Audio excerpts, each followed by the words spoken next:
I really thought about it. Like, I wanted to buy PS5 day one. Thankfully, because of like shortage of consoles, I kind of learned that buying it would have been a bad idea. So even if my local game store starts to restock on PS5s and I can buy it right now, I don't think it'd be a good idea for me to buy it. Get PS5 for the decorative value, yo. Okay, so I think another thing to factor, to your point about getting it as a decorative value is you can get it as like, kind of like a collectible, because at the end of the day, when it comes to all the previous consoles, if you're able to get a day one system, that shit collectible. Yeah, you got like, yo, this shit day one, man.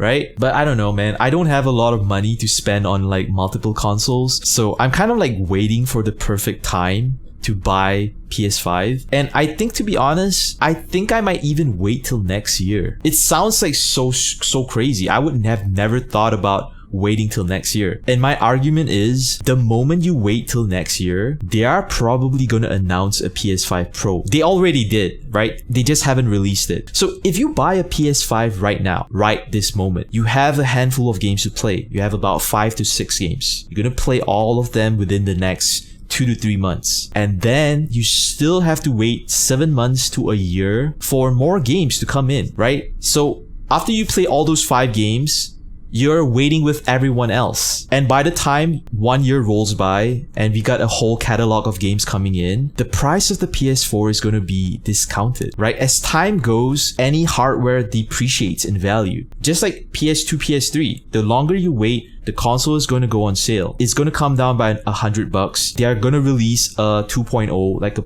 PS5 Pro, and if you buy it later, you have a whole catalog of games to play instead of right now, and you have a more powerful system. So I'm playing the long game, bro. And this is like the total opposite of what I told Helix 2 years ago. 2 years ago, when we were talking about PS5, I was like clowning on Helix. I was like, yo, you not gonna get day one PS5? Bro, you missing out, man. Like, that's some buster shit right there. You gotta get that shit day one, right? And I always had that whole thing that whenever I was a kid, I could never get things day one. So I made a promise to myself, like when I became an adult, like, yo, I'm gonna get that shit day one, man. I'm gonna experience that shit with everyone else. But now that I'm an adult and I have perspective and I actually have to account for my dollars and cents, it's not that smart, bro, to get that shit day one. But I'm sure you guys have a lot of fun with it. So I'm not trying to downplay your choices. I'm just saying why I'm choosing to do this. I guess like maybe another game that is kind of like very attractive for me to get a PS5 is definitely Hitman 3. And that's another argument that I encounter a lot with viewers, right? A lot of viewers enjoy my Hitman playthroughs because I'm professional as fuck, but they want me to get Hitman 3 day one because you can play it on PS4, right? But why would you want your first experience of Hitman 3 to be on a last generation console, right? So even though you buy Hitman 3 for the current PS4 and they allow you to have like a free upgrade to PS5, would you prefer your first experience of the game to be on PS5, or would you prefer your first experience to be on PS4? There's a jump in the graphics. So if I played it on PS4 and I jumped to PS5, I'm not gonna get that impact. I'm gonna be like, it looks better. Oh man, I wish I played it first on PS5. That's why like I'm holding off on a lot of games right now, even though I can get it on PS4. So even like Cyberpunk 2077, right? It looks better on PS5 than PS4. So instead of playing it on PS4, I'm gonna just wait till I get PS5. Sergeant says Spider-Man Miles Morales is good but short. Got you. You got the Ultimate Edition with the Spider-Man remaster. I don't have a problem with the game being short. I think a lot of games nowadays are aiming to like make it longer, but they pad the fuck out of the game. It's so bloated. Cyberpunk is great on PC though. Okay, that's the other argument I made, right? So I made a YouTube video, I think about a month ago, talking about Cyberpunk, and I'm just gonna condense my thoughts about it. I think in general, Cyberpunk is probably a pretty decent and good game. Did it fail to meet expectations? It did. But the theory and the argument that I made about Cyberpunk is playing Cyberpunk 1 year from now, it's gonna be infinitely a better first experience than playing it this moment, right? Because think about like all the old games that we used to play. Think about like Skyrim.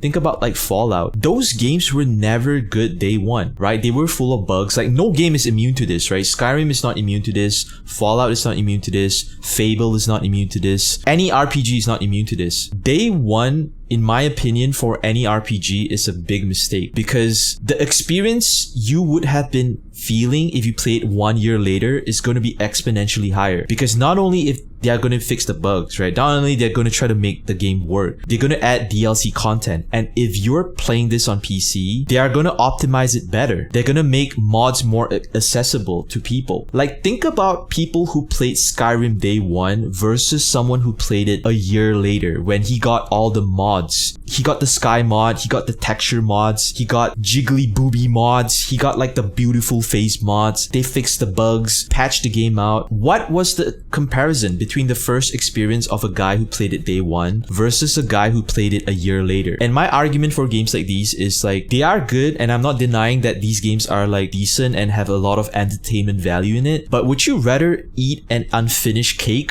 or would you rather eat a cake that is fully baked with all the frostings, all the decoration? So I'm kind of like right now playing a long-term gratification kind of mindset. I'm not trying to like jump in, but I totally understand, because like 2 years ago, I feel really left out if I don't play shit day one. And right now I have the maturity to like, yo, chill out, you know? Elder Scrolls 6 is gonna be sick. Why would you say that? Okay, here's the thing. I hope it's sick. You hope it's sick. Everyone hope it's sick. But why would you think it's gonna be sick? Like, I love Elder Scrolls, right? I've been playing Elder Scrolls ever since Redguard. I played Morrowind. I played Oblivion. I played Skyrim. I'm like hardcore OG Scrolls fan. I love Bethesda so much. But I don't know, with their track record right now, I don't know if Scrolls is gonna be good. Look at Fallout 76, right? And that's like Witcher 3, Mass Effect, Andromeda. Witcher 3, yeah, Witcher 3 is great on PC. Yeah, Mass Effect Andromeda is, oh my god. Even with all the patches right now, Mass Effect Andromeda is still unplayable, because the story and the script is so poorly written. The animations are still so subpar. But like Witcher 3 is a good example. Playing it 2 to 3 years later with all the DLCs and all the patches is such an amazing experience. Your favorite Elder Scrolls is probably Oblivion. Oblivion is a good one. Yeah, Oblivion is a really good one. I mean, in hindsight, the game hasn't aged very well. Remember that, like, that Argonian who runs around like, me. Name one bad Elder Scrolls game. Daggerfall? You're saying Daggerfall is not a bad Elder Scrolls game? Elder Scrolls isn't like immune to like bad games, bro. They had like really good ones, but the only good ones you're remembering is like Morrowind, Oblivion, and Skyrim, right? I think Redguard was like kind of trash. You never played it? You're gonna be honest, you only played since Oblivion. Yeah, okay, so before Oblivion was Morrowind. Morrowind is fantastic, right? If you can play Morrowind right now, I highly recommend you play it. The Elder Scrolls before Morrowind was all trash. It's so hard to play it. And also the world is not consistent. So for example, if you play like Morrowind and Oblivion and Skyrim, the maps are concrete, right? You can always come back to the same area and you're like, I remember that. You know, I remember that. There's a very like cohesive world. Back then, Elder Scrolls wasn't like that. Elder Scrolls map were procedurally generated. So every time you go to a place, it changes. And I'm like, what the fuck? But it adds like a replay value to it. But you know, honestly, I would like to see myself as the paragon of truth, because I always reserve the right to change my opinion about something, because I always like prescribe to like the best form of thinking. Like if all of a sudden tomorrow I discovered that buying stuff day one is way better than waiting, I would change my mindset to that, because why would I not want the best shit? Sergeant C's got a lot of memories of Oblivion. If I could live in any game, it would probably be Oblivion. I don't think you would want to live in Oblivion, bro. And this is not a knock on Oblivion. I think Oblivion is a great game, but if you're thinking about living in a world like that, you gotta factor in like the dangers, like the lifestyle that you'd be living in. You wouldn't have like bathrooms, you wouldn't have like clean water, it would look like kind of shit. Okay, so realistically, if you want to live in a world like Oblivion, you can't just decide like, hey, I'm gonna be the Dragonborn, right? You gotta put that in your stipulation. Like if I'm gonna be living in Oblivion or Skyrim, the stipulation is I'm a Dragonborn, right? It's gonna make your life a whole lot easier. A lot of people say they want to live in a world like Star Wars or Oblivion or Resident Evil or whatever, but they are thinking of it in terms of like being the main character. What if you were born as a fucking NPC in that game? You're just like relegated to selling fucking cabbages. What if that's your life? Would you really want to live in Oblivion? Think about it. I've thought about all this shit, bro. Whatever you guys are talking about, I can write a thesis about games. Sergeant says you love the NPC life, LOL, living in the Imperial City. Yo, did you know how shitty living as like a fucking NPC was in Oblivion and in Skyrim? Like, you never know when the fucking Stormcloaks or Imperials are gonna come and fuck your shit up, right? And you can't defend yourself because you're not Dragonborn. Fox says, I think I'm gonna get Hitman 3 day one. Not sure if it's the type of game that benefits heavily from the PS5 upgrade.